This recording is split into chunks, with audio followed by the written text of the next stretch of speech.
Hello students, now we shall discuss part number 2 of chapter number 3, Nationalism in India.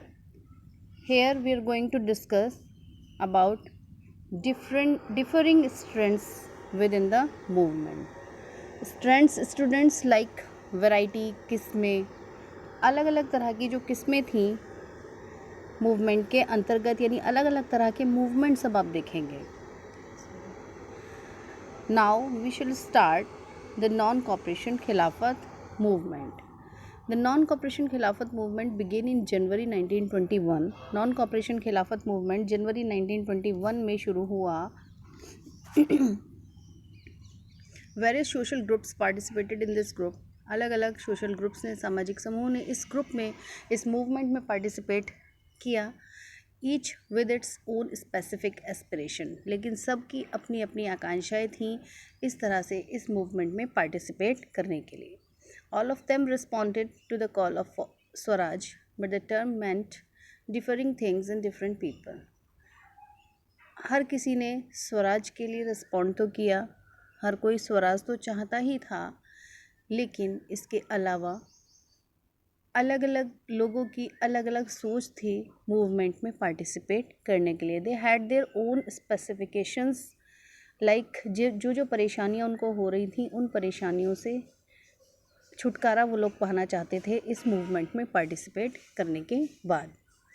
तो हम वही situations पढ़ेंगे, like the movement in the towns. Now we shall discuss the movement in the towns में क्या हुआ था. Town में लोगों ने मूवमेंट तो किया था, आंदोलन तो किया था, but what was their specifications, लेकिन उनके अपने क्या स्पेसिफिकेशंस थे, क्या उनकी सोच थी, वो हम समझेंगे इस चैप्टर में. Students, the movement started with middle class participation. ये जो आंदोलन था ये शुरू हुआ मध्यम वर्ग के लोगों के योगदान से शहरों में. Thousands of students left government controlled schools.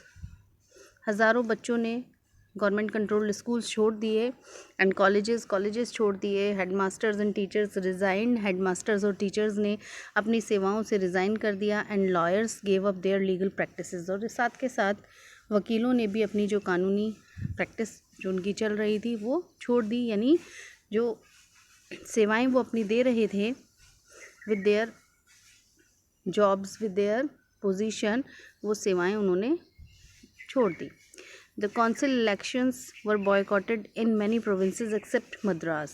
बहुत सारे प्रांतों में परिषदीय जो इलेक्शंस थे उनको बॉयकॉट कर दिया गया, केवल मद्रास में ऐसा नहीं किया गया. Where the justice party, the party of the non Brahmins. Madras में जहाँ पर कि जस्टिस पार्टी, मद्रास में स्टूडेंट्स क्या हुआ था, मद्रास में जो जस्टिस पार्टी थी, जो पार्टी किनकी थी, नॉन ब्राह्मण्स की थी. हुज नॉन ब्राह्मण्स की जो जस्टिस पार्टी थी, उन्होंने इस तरह का कोई भी बाइकआउट करने के बारे में नहीं सोचा इलेक्शन के लिए. तो काउंसिल इलेक्शंस हर जगह बाइकआउट कर दिए गए, हर प्रांत में लगभग, लेकिन मद्रास में ऐसा नहीं हुआ, क्योंकि वहाँ पर जो जस्टिस पार्टी थी, the party of the non Brahmins की जो पार्टी थी, felt that entering the council was one way of gaining some power. उन्होंने ऐसा सोचा कि अगर वो काउंसिल में पार्टिसिपेट कर लेंगे तो डेफिनेटली उन्हें कुछ ना कुछ पावर ऐसी मिल जाएगी, something that usually only Brahmins had access to. उन्हें वो इस समय ऐसी सिचुएशन का फ़ायदा उठाना चाह रहे थे. वो ये सोच रहे थे कि कुछ ऐसी पावर्स जो कि ब्राह्मण्स को मिला करती थी, ब्राह्मण्स एंजॉय करते थे, इस तरह की पावर्स क्योंकि अब ब्राह्मण्स एंजॉय नहीं कर रहे हैं, तो we have the chance just to participate in the elections में हम पार्टिसिपेट करते हैं, and we can get such kind of power that usually only Brahmins had access to. कि हम वो पावर हासिल कर सकते हैं जो कभी ब्राह्मण्स की एक्सेस पहुंच में होती थी. तो ऐसा किनका मानना था, ऐसा नॉन ब्राह्मण्स की पार्टी यानी जस्टिस पार्टी जो कि मद्रास में थी, उन्होंने सोचा कि they are not going to boycott the council elections. The effect of non cooperation on the economic front were more dramatic. अब जो प्रभाव पड़े असहयोग आंदोलन के आर्थिक जो रूप था उस पर, वर मोर ड्रामेटिक, बहुत बड़ा चेंज देखने को मिला उसमें. Foreign goods were boycotted. विदेशी सामान को बॉयकॉट कर दिया गया. Liquor shops picketed. Liquor shops बंद कर दी गई, एंट्रेंस ब्लॉक कर दी गई वहाँ पर. And foreign cloth burnt in huge bonfires. और विदेशी कपड़ों की एक बड़ी होली जलाई गई। The import of foreign cloth halved between 1921 and 1922। अगर हम 1921 और 1922 की कंडीशन देखें में फॉरेन क्लोथ्स की कंडीशन देखें तो फॉरेन क्लोथ्स की जो इम्पोर्ट था वो लगभग आधा हो गया था। Its value dropping from ₹102 crore to ₹57 crore. और इनकी कीमत भी, इनकी जो वैल्यू है, इनका जो महत्व है, जो कीमत है, वो भी घट गई थी 102 करोड़ से ₹57 करोड़ तक। इन मैनी प्लेसेस, बहुत सारी जगहों पर merchants and traders refuse to trade in foreign goods. Merchants और ट्रेडर्स ने इस बात के लिए मना कर दिया व्यापार करने के लिए, कहाँ पर, फॉरेन, विदेशी जो सामान था और फिनेंस फॉरेन ट्रेड या फिर विदेशी जो बिज़नेस है वहाँ पर पैसा लगाने के लिए भी मना कर दिया। As the boycott movement spread, जैसे जैसे बॉयकॉट मूवमेंट बढ़ा and people began discarding imported goods, और जैसे जैसे लोगों ने इम्पोर्टेड जो क्लोथ्स थे उनका तिरस्कार करना शुरू करा and wearing only Indian ones, और इंडियन जो क्लोथ्स थे वो पहनने शुरू करे। Production of Indian textile mills and handlooms went up. तो फिर इंडियन टेक्सटाइल मिल्स का प्रोडक्शन, उत्पादन भी बढ़ाया गया क्योंकि डिमांड बढ़ गई। जब फॉरेन गुड्स का बहिष्कार कर दिया गया, फॉरेन गुड्स को, फॉरेन क्लोथ्स को पहनने से लोगों ने इनकार कर दिया, तो अब डेफिनेट है कि इंडियन टेक्सटाइल मिल्स का प्रोडक्शन बढ़ गया एंड हैंडलूम्स वेंट अप। और कहीं ना कहीं जो हाथ से कारीगरी होती थी वो कार्य बढ़ गया। But the movement in the cities gradually slowed down for a variety of reasons. लेकिन ये जो आंदोलन था शहरों में वो धीरे धीरे हल्का पड़ गया कुछ कारणों की वजह से। जैसे khadi cloth was often more expensive. Khadi cloth अक्सर कैसी होती थी, बहुत ज़्यादा एक्सपेंसिव होती थी स्टूडेंट्स। खादी क्लोथ कीमती होती थी, बहुत ज़्यादा महंगी होती थी। देन मास प्रोड्यूस्ड मिल क्लोथ, जो कि किसकी तुलना में, जो कि मिल क्लोथ होते थे, जो कि अधिक संख्या में प्रोड्यूस किए जाते थे। And poor people could not afford to buy इट। और khadi cloth poor people afford नहीं कर पाते थे। How then could they boycott mill cloth for too long. तो फिर वो किस तरीके से मिल क्लोथ को काफ़ी लंबे समय तक बॉयकॉट कर सकते थे। If they are not able to afford such kind of expensive clothes like khadi clothes. Similarly, the boycott of British institutions posed a problem. और कहीं ना कहीं बॉयकॉट जो चला उसकी वजह से ब्रिटिश जो संस्थाएं हैं उन्होंने क्या किया, दे क्रिएटेड अ प्रॉब्लम, एक प्रॉब्लम बन गई उनके लिए। For the movement to be successful, movement को सक्सेसफुल बनाने के लिए alternative Indian institutions had to be set up. So अगर ब्रिटिश इंस्टीट्यूशंस का एक तरफ से बॉयकॉट अगर करना भी था तो जो आंदोलन था अगर उसे सक्सेसफुल बनाना था तो इंडियंस के पास एक अल्टरनेटिव ऑप्शन भी होना बहुत ज़्यादा ज़रूरी था। किस लिए, कि अगर बच्चों ने स्कूल छोड़े हैं तो अपनी ऐसी संस्थाएं जहां पर बच्चे पढ़ सकें, लोगों ने अपना रोज़गार छोड़ा है तो अपनी ऐसी संस्थाएं जहां पर लोगों को रोज़गार मिल सके, so that they can survive as well as their family also can survive. तो ये सारी जो सिचुएशन थी ये पूरी तरीके से लोगों को फेस करनी पड़ी। तो कहीं ना कहीं जब ब्रिटिश इंस्टीट्यूशंस का बॉयकॉट हुआ उसकी वजह से एक प्रॉब्लम लोगों को फेस करनी पड़ी।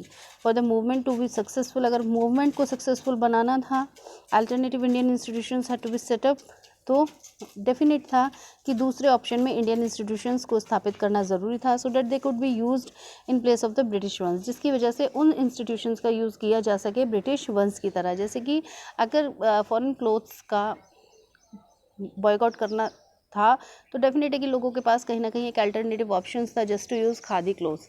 ठीक इसी तरीके से फॉरेन ब्रिटिश इंस्टीट्यूशंस का अगर बॉयकॉट करना था तो the Indians need to have Indian institutions definitely just to survive. तो ये प्रॉब्लम्स लोगों को फेस करनी पड़ी। These were slow to come up, जिसकी वजह से आंदोलन धीरे धीरे हल्का पड़ गया। So students and teachers began trickling back to government schools. फिर दोबारा से बच्चे और अध्यापक गवर्नमेंट स्कूल्स की तरफ चले गए and lawyers join back work in government courts, और लॉयर्स ने भी अपना काम गवर्नमेंट कोर्ट्स में शुरू कर दिया।